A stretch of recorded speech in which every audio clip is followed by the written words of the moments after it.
So, meron tayo dito nga Chocoberry Easy Mix. Ito yung Bakersfield Easy Mix. It's a chocolate premix na just add water lang. So, just to show you, meron tayo ditong 500 grams na premix. So, we have 210 water. So, mimix lang natin siya. So, pag ganito kadami, we need only wire whisk. So, mix lang natin using wire whisk.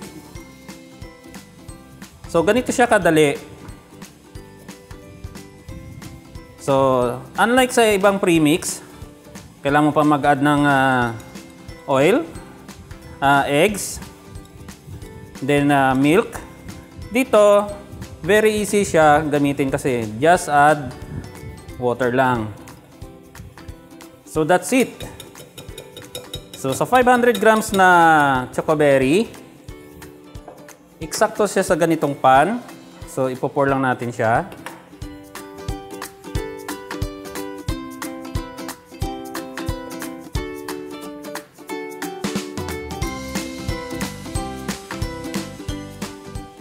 Then, before i-bake, itap lang natin siya para mawala yung mga excess bubbles. I-bake natin siya sa 350 degrees Fahrenheit or 150 degrees Celsius for about 15 to 20 minutes.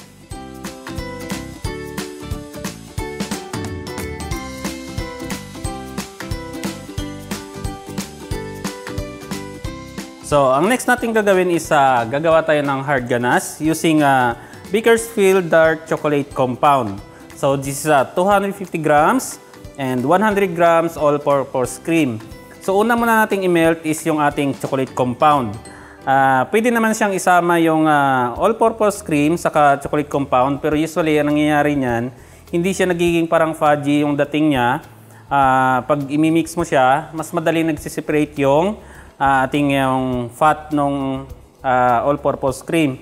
So, para maiwasan natin, ito yung pinaka-safe side. So, gagamit tayo ng microwave oven in medium heat. I-melt natin siya. So, set lang natin siya sa 1 minute. So, ganyan siya. Hindi pa masyado siyang melt. So, para pantay lang yung kanyang paglambot ng tsokolate. Balik ulit natin siya. When you melt compound chocolate using microwave, kailangan nakaset lang siya sa medium heat para hindi madaling masunog yung ating chocolate. So, pag ganito ka-melt, okay na siya. Hindi kailangang melt siya na yung tunaw siya kasi i-heat pa natin yung ating all-purpose cream. So, i-melt natin siya. So, ito, naka-heat na yung ating cream. Not necessarily siya na parang kumukulo siya. Basta mainit lang siya. So, ipopour lang natin siya sa ating semi-melted dark compound chocolate. Then, i-stir na natin siya using spatula. So, pag nagmi-mix, kailangang simula sa labas, paloob, parang i-fold in mo lang siya ng dandahan. So, i-mix lang natin hanggang sa mag-fully incorporate yung ating cream and compound chocolate. So, pag nami-mix mo na siya, makikita mo pag nawala na yung mga lumps. So, that's the time na fully incorporate na siya. Then, kailangan natin siyang i-rest sa chiller para magiging fudgy siya and madali siyang i-apply sa cake. Hindi siya ganun ka pourable like this.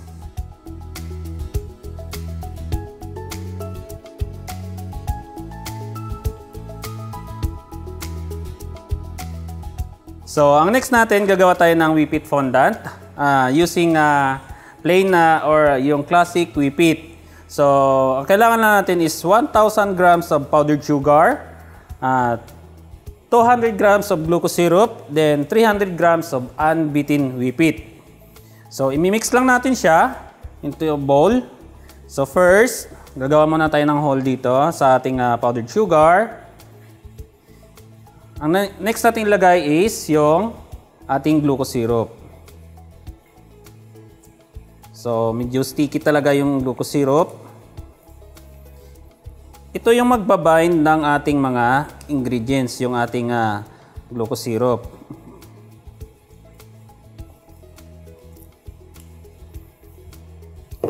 Then, next natin yung ating unbeaten whipped. So, this is 300 grams. So, 1 recipe yung gagawin natin.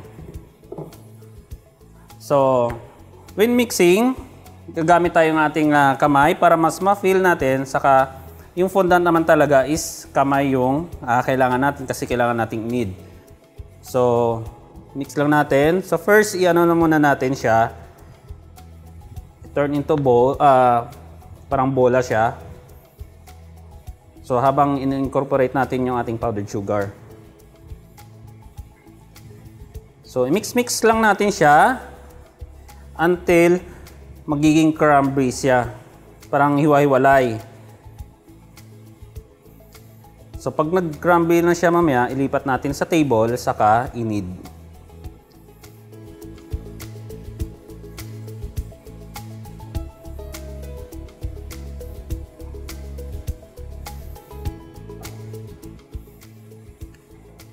So, maganda sa fondant na to, very easy to make siya.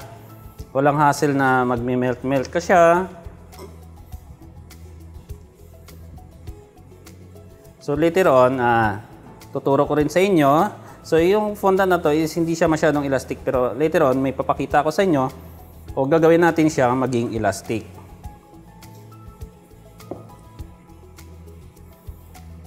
So, ilipat natin sa table.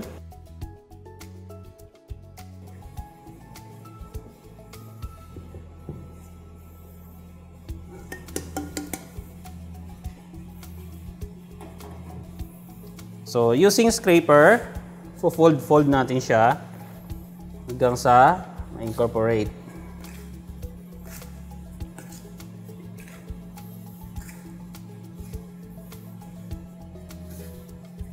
So, mas mabilis siya mag-incorporate pag gagamit ka ng scraper kasi na-scrape yung mga powdered sugar. Then, pe-press mo lang siya para maging combine siya, then start kneading na siya. Yan. So pag may nabukang ganito na parang malaking lumps, ibig sabihin hindi fail yung ginagawa mo. Yan yung mag-start na siya na magko-combine. So madali lang siya ma-knead kasi hindi siya makunat, then hindi siya naman matigas.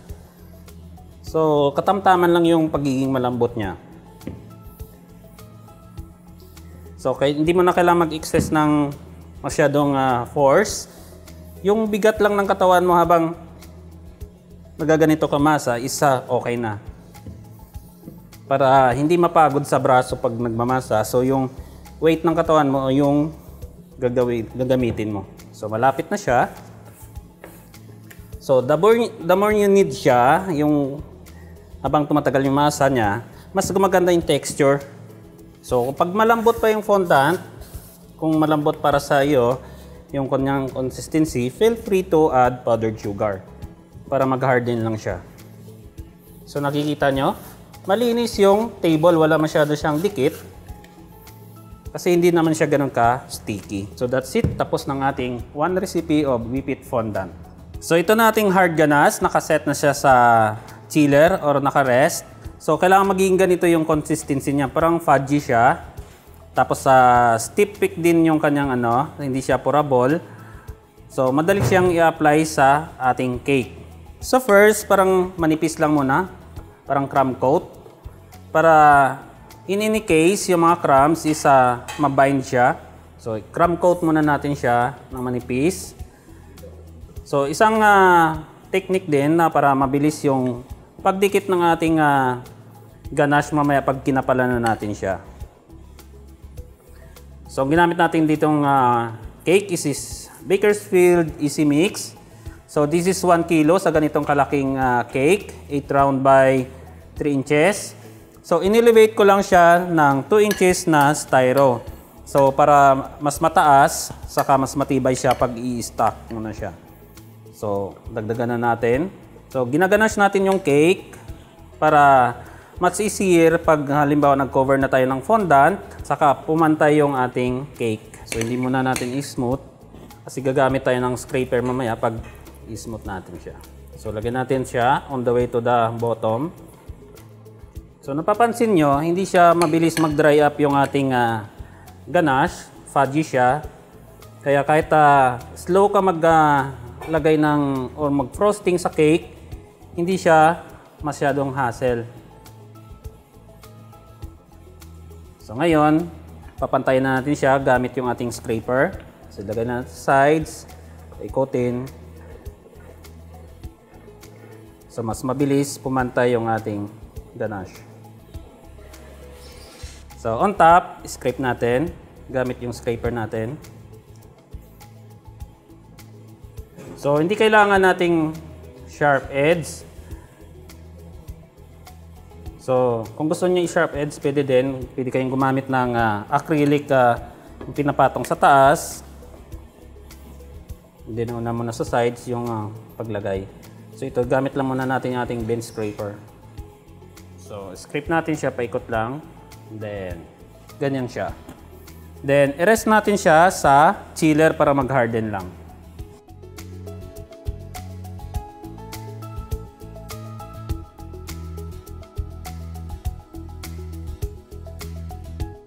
So, ang next step natin gawin is gagawa tayo ng Tylose mixture. So, itong mixture na to gagamitin natin sa pampa-elastic ng ating fondant. So, this is Tylose powder. Tylose is a brand. Ang generic name nito is CMC or Carbomixyl Cellulose. So, kailangan nating i-warm or painitin yung ating tubig. So, this is 40 grams. So, using microwave in high temperature. So, kailangan natin siyang initin in 1 minute. So, mainit na yung ating water. So, i-boast lang natin yung ating Tylose. So, half muna. So, yung Tylose ko is 5 grams. So, mix lang natin siya hanggang sa magiging paste form siya. Parang siyang paste. So, pwede kang gumawa nito kahit marami. Hindi siya masasayang. Pwede mo siyang i-rest lang sa ref or sa chiller. So, pag kailangan mo na siya, pwede mo siyang magamit. So, kailangan ganito siya. Parang siyang paste. So, set aside natin. So, ihalo natin sa fondant mamaya para siya mag-elastic. So, meron tayo dito whipped fondant. Konti lang. So, nakikita nyo, hindi siya ganun ka-elastic. Gagawin natin siyang elastic. So, lalagyan natin itong ating Tylose mixture. So, lagyan natin dyan. So, konti lang muna. Depende yun sa maging elastic. The more kasi lagyan mo siya, the more na maging elastic siya. So, pangit naman siya pag sobrang kunat. So, lagay mo lang siya dyan. Then, powdered sugar. Para hindi siya dumikit. So, tabi muna natin to. Then, knead mo lang siya. Yan. So, maging elastic tong ating whipped fondant. So, kung gusto mo naman siya, yung buong whipped fondant mo maging elastic, pwede mo siyang lagyan ng buo. Pag isabay mo na siya sa pagmimix yung ating Tylose mixture. So, ito, yung kanitong consistency ng fondant, magagamit mo ito sa paggawa ng mga flowers, ng mga drapes, or pag halimbawa mataas yung cake mo na cocoveran. So, ayan naging elastic na siya. So, ayoko nang masyado siyang elastic kasi mahirap siya i-manage mamaya pag i-work mo na siya sa mga design. So, sakto lang yung ganitong elasticity niya. So, harden lang natin siya ng powdered sugar kasi nagdagdag tayo ng moisture. Yung ating Tylose kanina is nilagyan natin ng water. So, nagdadagdag ng moisture. So, itong consistency na to, pwede mo siyang gamitin sa mga flowers, mga topper. Kung gusto mo siya i-substitute as gum paste, so this is ating Tylose powder. So, pwede nating idagdag dito sa ating elastic na fondant na para mabilis yung pag-harden. So, yung ganitong puro na Tylose is moist absorbent. So, tatanggalin niya yung moisture dito, excess. So, mabilis siya mag-harden. So, yan, lagyan natin siya pa kunti-kunti, huwag masyadong marami kasi mabilis naman siya tumigas pag sobrang dami. Then, need mo lang siya. So, mafe-feel mo yon habang ninid mo siya. Pag yung kumukunat na siya, saka nag-harden. So, ganyan na siya kaganda yung ating consistency. Yan. So, gagamitin natin to sa paggawa ng flowers. So, sa paggawa ng simple flower, ito yung mga kailangan natin. So, this is yung kaninang Tylose natin, ginawa nating elastic. Yung may Tylose mixture na siya. So, this is whipped fondant. So, we have a rolling pin, plunger cutter. So, ganitong cutter din siya, brush, and pizza cutter. So, gagawa tayo ng simple flower. So this is styro. Kinat ko lang siya na maging ganito yung kanyang shape. So, may nabibili din naman ng ganitong shape or yung round shape na ganito kalaki. So, ito yung babalutan natin mamaya. Much easier kasi pag gagamit ng ganito, una, mas magaan yung flower mo. Then, mas malaki yung dating niya. So, mas tipid siya sa fondant. So, tatanggalin natin, gagawa natin flowers. First, magdadusting muna tayo ng powdered sugar. So, pwede din yung cornstarch kasi nag-harden na yung ating fondant. So, pahabain lang natin siya. Then, gamit yung rolling pin, lagyan natin ng powdered sugar para hindi siya dumikit. So, flatten lang natin siya. Then, pahabain.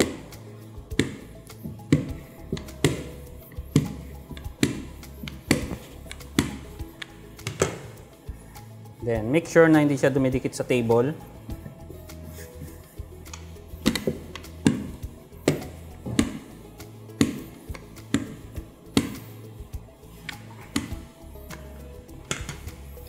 Then, papantayin natin yung lower part.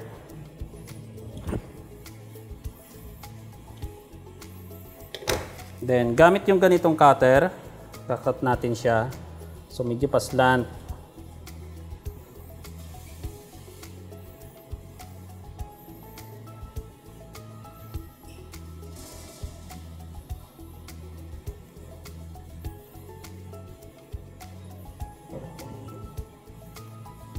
Tanggalin natin.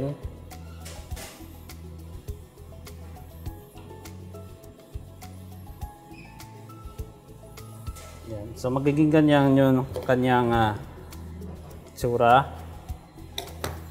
Then, kunting water, brush lang natin siya dito para dumikit mamaya.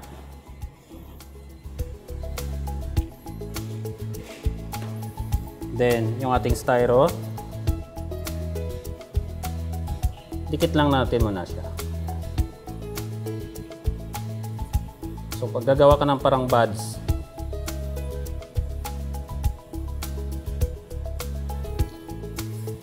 yan. So, palalakihin na natin siya.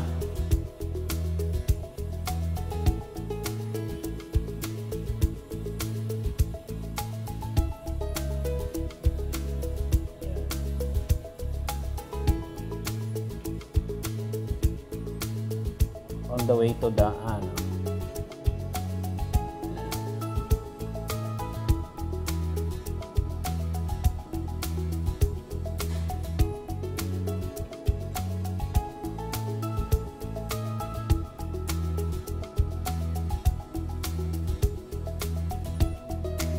hindi mo siyang punitin yung excess sa baba.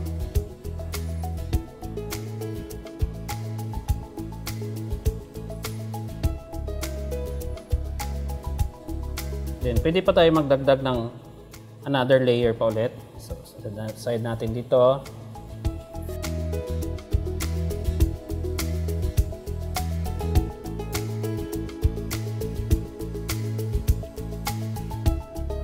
Hayaan lang natin siyang mag-harden.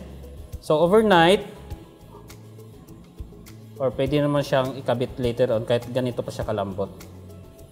Overnight, mag-harden na siya na kasing tigas ng gum paste.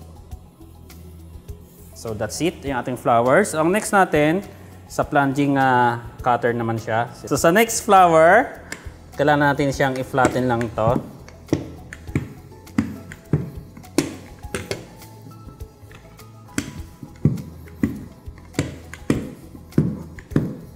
Mas manipis.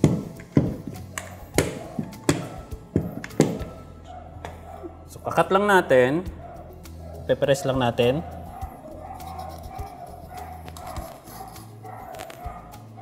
So nakaganyan siya. Then para sa texture, ipepress natin siya dito. Then press mo ulit para matanggal. Then press natin dito. Then para matanggal. So, pwede tayong mag-cut ulit. So, pwede kang mag-cut ng mas marami niyan. So, papakita ko yung next step. So, pag ganyan yung yung flowers na siya, para mag-emboss siya, i-press mo lang ng ganitong tools. Yan. Para magkaroon ng depth yung petals.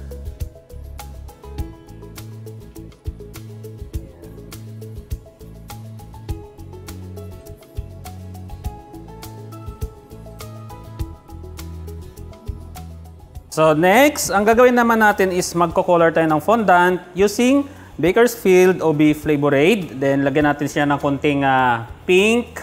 So this is Chef Master gel base. Then konting violet para maging mas matingkad yung kanyang color. So alisin muna natin.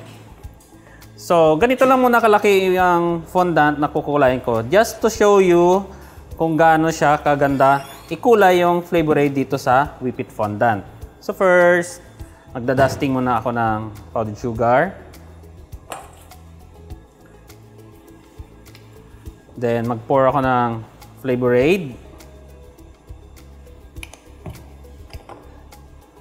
Then konting gel pink. So this is a deep pink color. Then konting dark violet.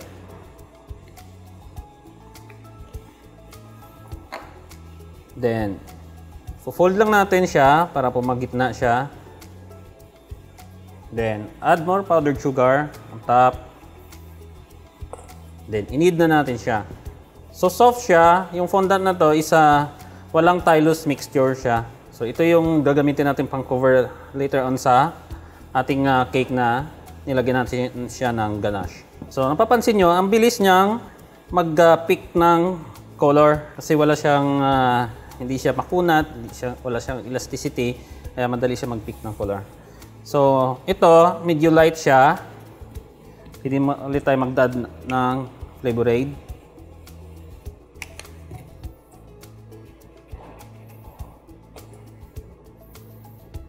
So, nagdadagdag tayo ng powdered sugar para hindi siya maging sticky kasi liquid yung ating food color na nilagyan o yung dinagdag natin Flavor Aid. So isang tip para maging bright and dark yung color ng yung fondant, pwede mo siyang i-advance gawin.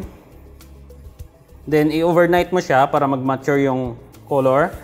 So magiging dark and bright siya. So ito po ay hindi natin gagamitin mamaya pang cover kasi masyado siyang light.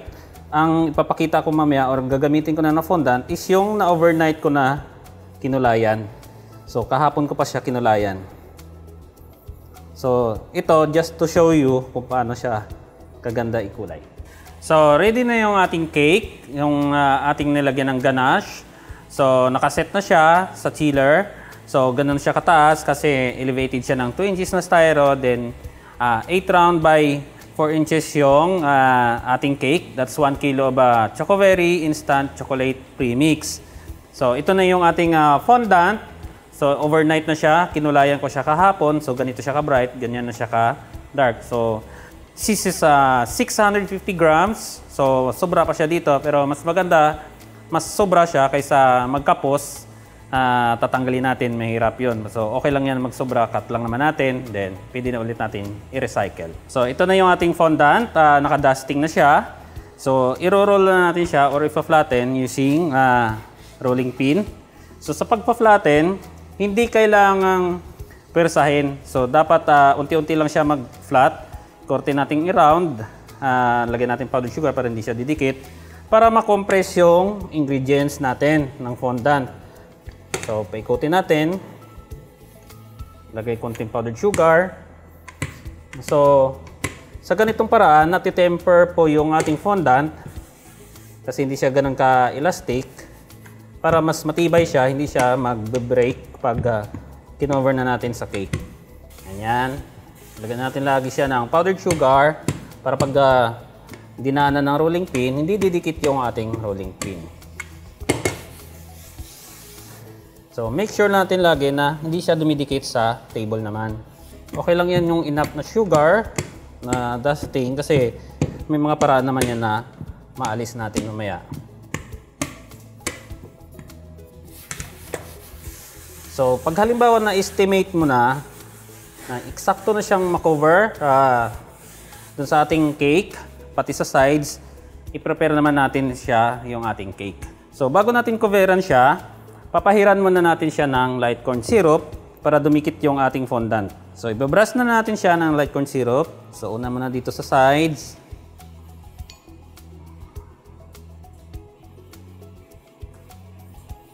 Ayan. Then, gitna. Then, pag sa sides, una muna top. Pababa siya. Ganyan.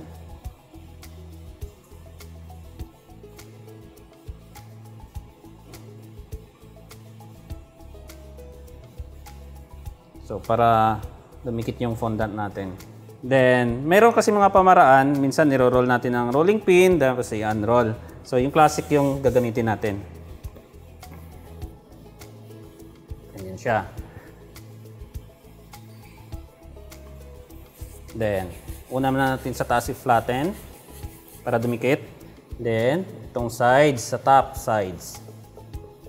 So, hindi kailangang madaliin. Paunti-unti natin siyang, hindi mo na kailangang hilahin kasi malambot naman siya. Kusa siyang nagdi-dip sa pababa. Yung mga folds na yan, madali lang natin siya tatanggalin mamaya. Gamit yung kamay muna natin siya. I-press natin siya para dumikit. So, napapansin yung mga fold, madali siyang nag-blend.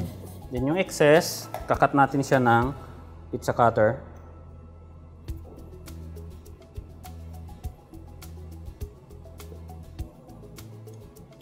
Then remove natin agad.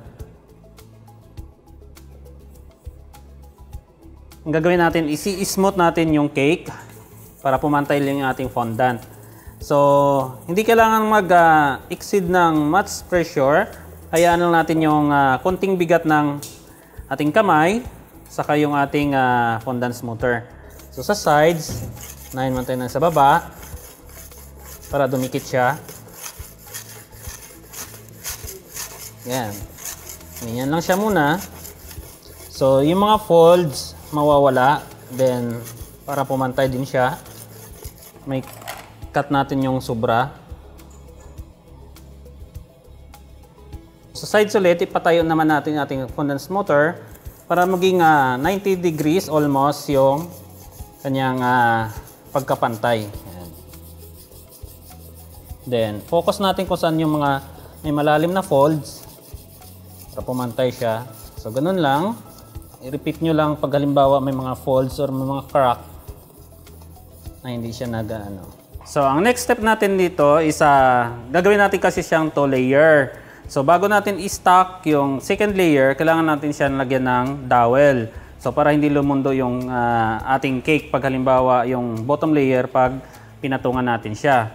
So, ganito pag ano ng dowel. So, itusok mo lang yung stick or meron silang paper dowel na ano, pero mas matibay yung stick. So, make sure mo lang kung saan siya kung saan doon umabot yung stick doon sa ating elevation na styro. Then, tandaan mo lang. Then, ika-cut natin siya. cut natin siya. So, gagawa tayo ng at least 5 nito. So, sukat lang natin siya ulit.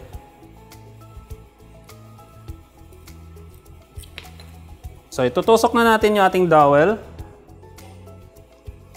So, 5 pieces. So, paikot lang siya.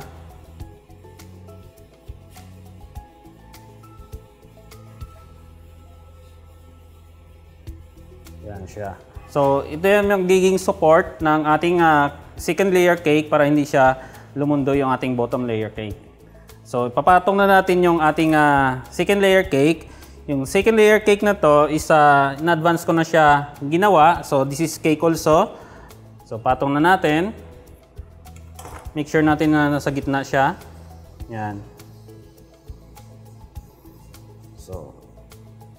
So, to support na para hindi mahulog yung second layer natin, tutusukan natin siya. So, yung taas ng ating stick is kapantay ng ating cake. So, abot siya hanggang sa bottom na elevation ng ating bottom layer cake. So, tutusok natin sa gitna. Kahit isa lang, kasi naka-elevate naman yung ating second layer cake. Yan. Tapos, kuha ka lang ng isang stick para yun yung pang-push. Then, okay lang yung taas kasi lalagyan natin ng design. So, meron tayo ditong pastel red na fondant. So, ito, nilagyan ko siya ng Tylose mixture. Then, kinulayan ko siya ahead of time para maging ganito ka-bright yung color niya. So, make sure na bago nyo gamitin yung fondant or any kind of fondant, usually, lagi naman natin ginagawa yon sa lalo sa mga nagpo-fondant, na bago natin gamitin, so iti-temper muna natin siya. So need natin i-masa ulit kahit saglit lang. So lagyan natin ng powdered sugar, then need natin siya. So parang ginigising lang natin yung yung mixture ng ating fondant para madali siya i-roll ulit. So ganyan siya, saglit lang. Yan. So, ang gagawin naman natin ngayon is ipa-flat natin to. Gagawin nating drape tapos ididikit sa cake. So, pa-flatin lang natin siya. So, powdered sugar lang yung pang-dusting ko. So, pa-flatin lang natin siya. Ganang powdered sugar. So, medyo pahaba siya. So, make sure natin na walang dikit sa table. Yan. Then, lagyan natin siya ng texture. So, gagamit ako nitong fondant texturing na roller. So, ganon ko lang siya, magkakaroon na siya ng texture.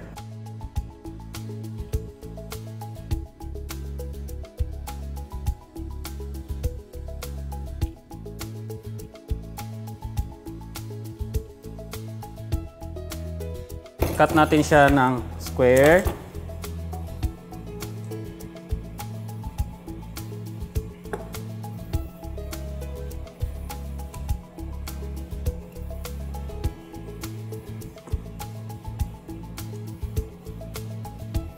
Then, ifo-fold natin siya. So, para mas maganda yung pagka-fold natin, gagamit tayo ng long spatula or long knife para mas mabilis yung pagka-fold natin. So, medyo bawasan natin kasi masyado siyang mahaba. So, pag nag-fold, pasok nyo lang yung spatula or long knife, tapos ganyan siya.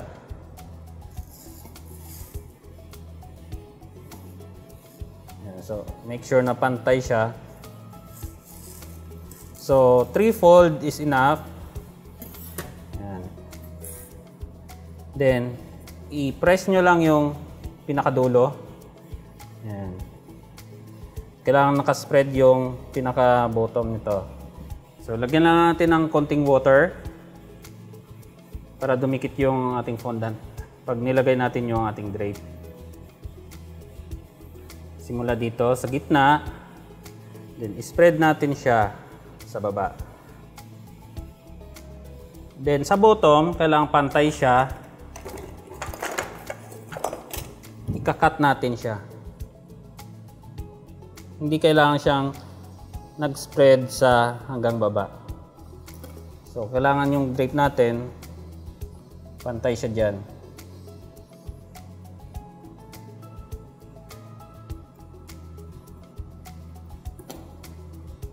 Then yung excess na sugar or powdered sugar, brush lang natin siya ng dry brush para matanggal siya. Para malinis. Yung mga natitira na konting powdered sugar, overnight, na-absorb ng ating fondant yan.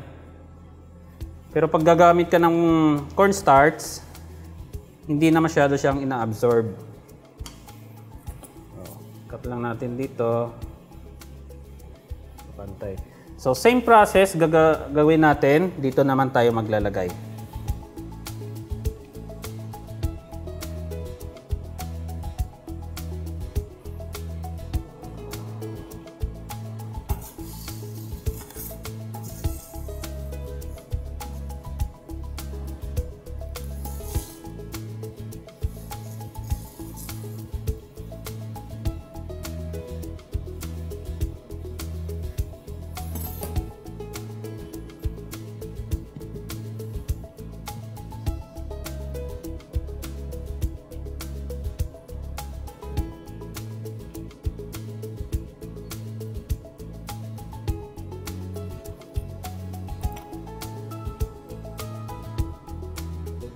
Then, ang next step natin is border na tayo.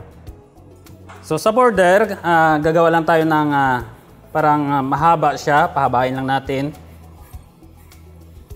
So, kailang pantay. So, pabahin lang natin siya enough na mapaikot natin siya. Then, lagyan natin ulit ng water. So, unahin natin yung first and bottom layer ng pagitan. Lagay na natin. So, dito tayo magsisimula kung saan yung drape. Paikot lang natin.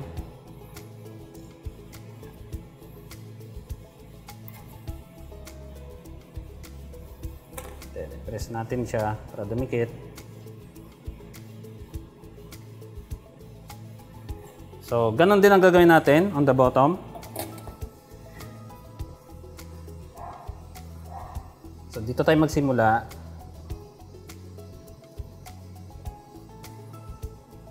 So, kung saan natapos yung drape, diyan natin siya itatago.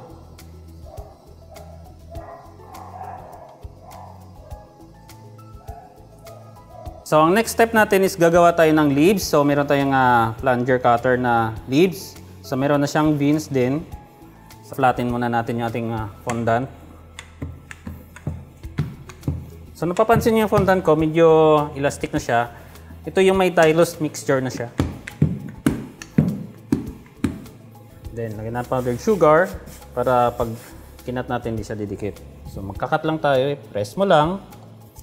Then, press mo lang para sa beans. So, ito yung maging labas niya.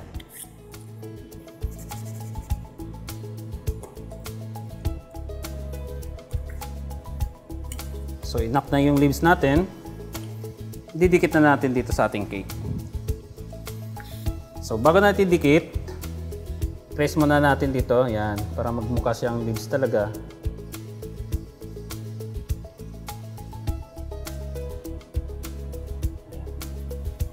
So, dikit natin. First sa top.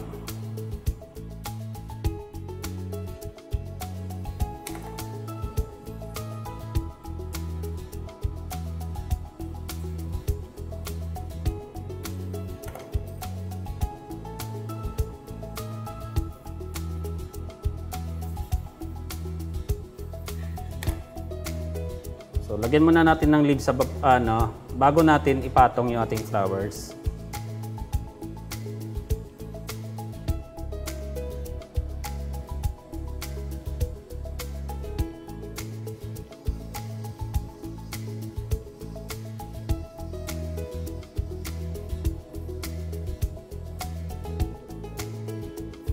Then, next step natin is yung pagpatong na ng flowers. So, linisin natin siya para mawala yung mga excess sugar. So, dry brush lang. Brush mo lang. So, kung may airbrush naman kayo, pwede mo siyang airbrush. I-airbrush na siya ng gin or vodka para mas madali ma-dissolve yung ating powdered sugar. Or pag wala, ganito yung isang solusyon. So, mawawala din siya. Tapos yung mga maninipis na powdered sugar, i-absorb naman yung fondant yan over time. Yan. Para malinis lang siya. Wala siya yung puti-puti. Okay, for the last final step, ilalagay natin yung ating mga flowers na ginawa kanina. So, una, maglagay muna tayo dito sa taas. So, ito yung una nating ginawa. Lagyan lang natin ng stick. Yan, kasi may styro siya para madali natin siyang matusok. So, tusok lang natin. Yan. Then, dito naman, tusok lang natin. Mas mahaba yung stick dyan para hindi siya mahulog.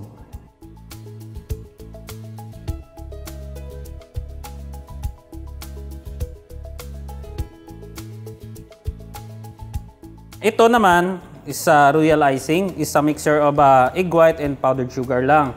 Ito yung pandikit natin dito sa mga small flowers natin. So first, lalagyan natin siya. Dikit natin yung malalaki muna. So dito sa taas, unahin ko muna yung mga sa taas.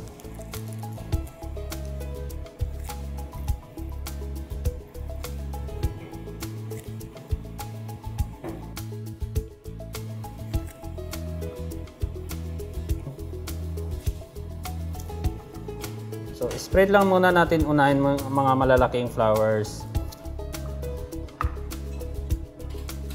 So, small flowers na tayo. Spread lang natin. Dito muna tayo sa...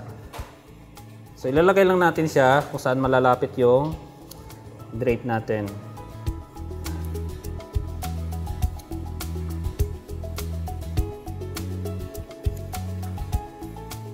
Then, sa bottom na tayo. So, dito man tayo maglagay.